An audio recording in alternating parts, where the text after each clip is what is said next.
Carmen struggles to cut the ties, while a black dog watches her. When she still manages to remove the ties, she ran further into the forest, behind which the farm is located. Maggie, James, and their son Arla and daughter Meryl live there. Grandma Ellen is preparing breakfast for everyone, but she is distracted by a squeak coming from the speaker. When she reaches out to turn off the sound, the beeping stops, and Ellen thinks it's just a glitch. James noticed that their animals were behaving strangely, as if something had scared them. While they were talking, one goat escaped. Arla saw this and followed her, not even suspecting that Carmen was wandering in the forest. Evening comes, but Arlo has not returned home. After searching the whole house, Maggie doesn't find him. Shanley appears. Something happened to their horse too, and they ask Maggie to examine the horse, since she works as a veterinarian. Another part of the family goes in search of Arlo. The beeping sounds from the speaker again. Nicholas notices that they also heard this noise. After checking the entire territory, Meryl did not find her brother, but she did not count one goat. Valeria says that their neighbors lost a dog today, which never left them. Since the goats always escape into the woods, James understands where they need to look for Arla, who has already stumbled upon Carmen. Repeating the same words, stranger killer. The family manages to find a dog and a goat, but Arla was nowhere to be found, since Carmen caught him. A multicolored wave runs over her eye. The exact same thing is repeated in Arla's eye. After a while, Arla returned home on his own. He, like Carmen, now repeats the same words, after which he passes out. Things were much worse for Carmen. A black dog attacked her and killed her. At this time, a man circles the whole farm with blue paint, and the electricity begins to fail. The man is already standing in front of their house, and hears how the family wants to take their son to the hospital. To everyone's surprise, all the cars that were parked next to the house stopped starting. Eventually, all the lights went out too. James wants to run for help on his own 2 feet, while Don, armed with a machine gun, goes into the woods in search of Arla's abductor. Maggie is doing a basic checkup. There are no visible problems. However, Arla does not react to the fingers. She assumes that he has a concussion. Arla immediately replies that he does not have a concussion and returns to normal. Everyone thought at first that he was just playing a prank on them, but this is the real one. After sending helpers to collect items, Maggie asks Arl to tell her what happened in the forest. Arlen falls into a stupor for a moment, after which he says that he does not know who attacked him, but he knows for sure that they need to get out of here and as soon as possible. After that, he continues to repeat the same words. In an attempt to escape, he pushes Nicholas, which causes him to get a head injury. Maggie goes to treat the wound. Nicholas is sure that something very strange is happening. Too many things have happened in one day. James realized that it was too long to walk and starts equipping horses, along the way reasoning that their city was covered by electromagnetic radiation, like from a nuclear bomb or a flash from the sun. Shanley notices a man who is still painting the ground. When a couple runs up to him, he stops them and points to the line, followed by a warning not to go over the line. James tries to explain what happened to them and wants to approach the man, forcing him to pull out a gun and remind him of the rule again, so that they understand exactly everything. The man draws a circle and designates a couple with 2 crosses. Their conversation is interrupted by Don, followed by the dog. After the bite, Don throws the dog exactly over the line, and it instantly dies. After that, the man asks not to trust anyone, but he won't say what it means. At the same time, Arla tries to escape, calling Maggie a woman. She hugs him, and Arl's consciousness returns. He's sorry, it wasn't him. Claire, not knowing the rules, wants to go home. Yes, he tries to stop her, eventually losing his arm completely, and Claire leaves this world. The man who sits in Arlen's head asks them to hide, as they are trapped.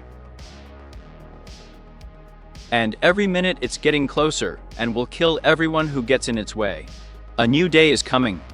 Maggie begins to sort things out with James. She knew for a long time that he was cheating on her with Valeria, but decided to tell only now.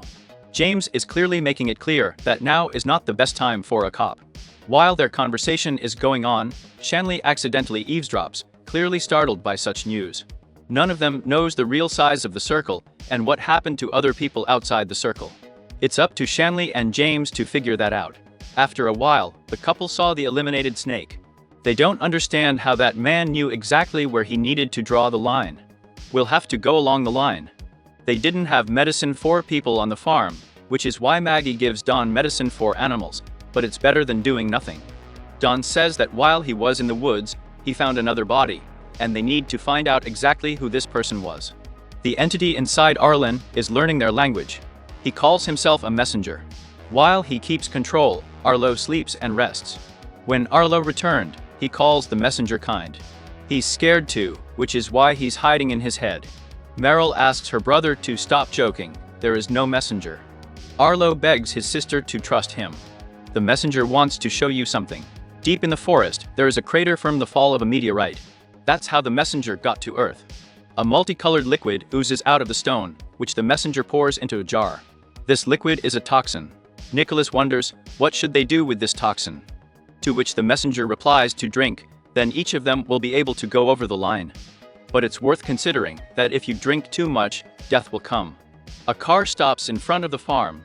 Olsen gets out of it and casually crosses the line, adding that it is easier to enter the circle than to leave it. James and Shanley were able to walk to a nearby farm, but everyone who was there had already been eliminated. Shanley notices Buck, who is sitting in front of the granary, and goes inside. An alien tree has sprouted there. And James was exploring the house and heard someone coughing in the basement.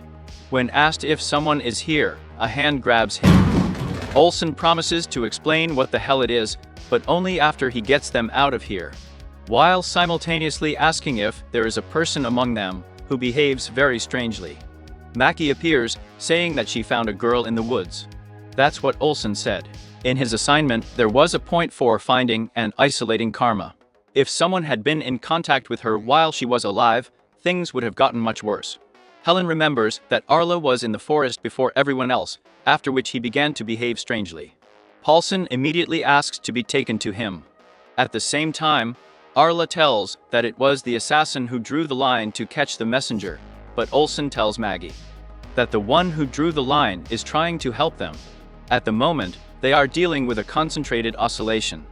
When a developed organism comes into contact, it dies. How exactly it arose, they do not know. It just so happened that Maggie saw traces of ties on Carmen's hands.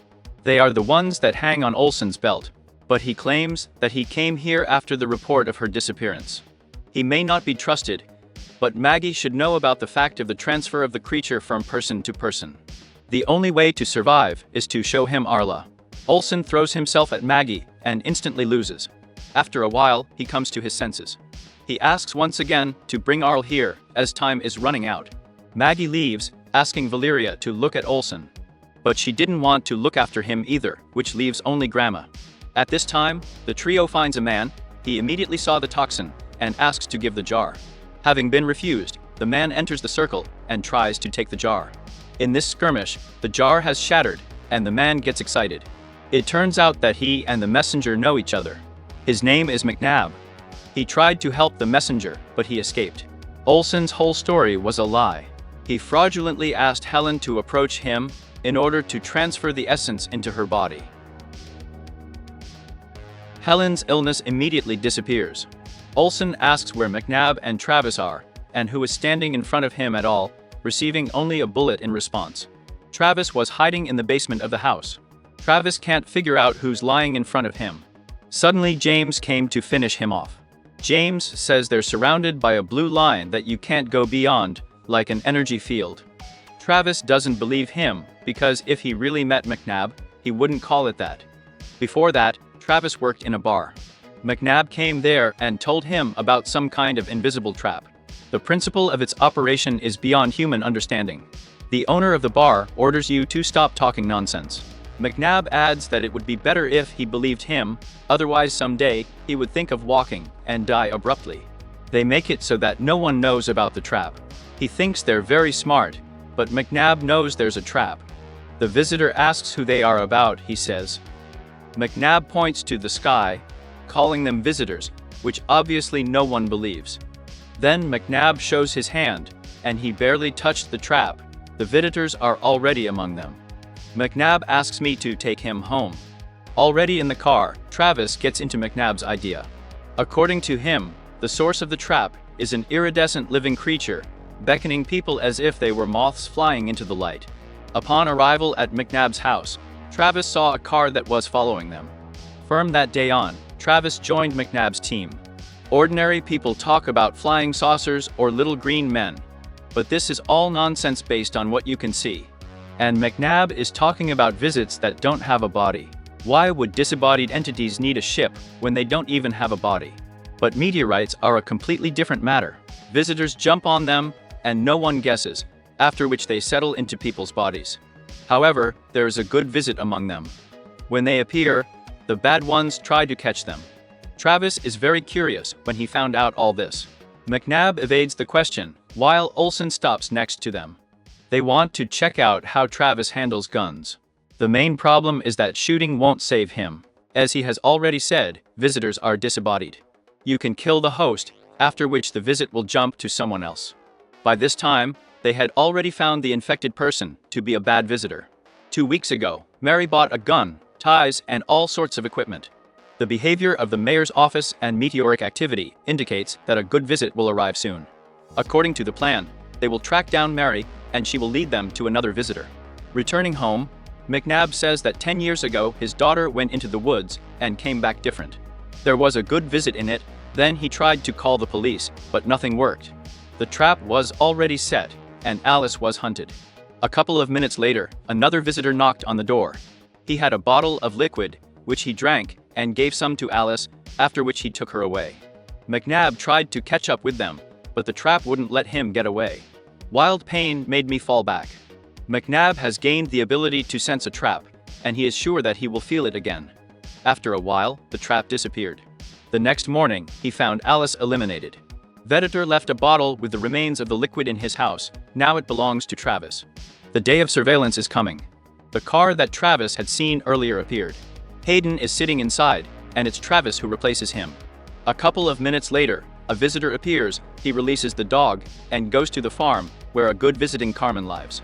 The trio puts on gas masks. McNabb writes in his style that the woman is lying. Travis has to get water, while McNabb and Olsen catch the visitor. The evil visitor quickly dealt with the people, and went into the granary to pour out a jar of slurry. McNabb immediately realized that the visitor was activating a trap. He has to leave Olsen in order to have time to leave the zone. And Travis himself fell under the influence of the visitor. So an evil voice appeared in his head. He seemed to be drowning in emptiness. And all attempts to take the body to himself did not instill anything. The previous host injured Travis, and an uncomprehending Olsen tried to help him, eventually giving up his body. In reality, Travis says that only the visitor who set the trap will be able to remove it, and it attracts the rest. In order to kill, Travis throws James' legs is eliminated. He runs to Shenley and sees a tree blocking the exit. Shenley had the strength to resist the essence. James breaks through the wall and pulls him out. And on the way home, the couple meets McNabb. Already at the farm, Maggie helps McNabb. Arlen tells his father that the messenger and McNabb are good, they need to be wary of the assassin.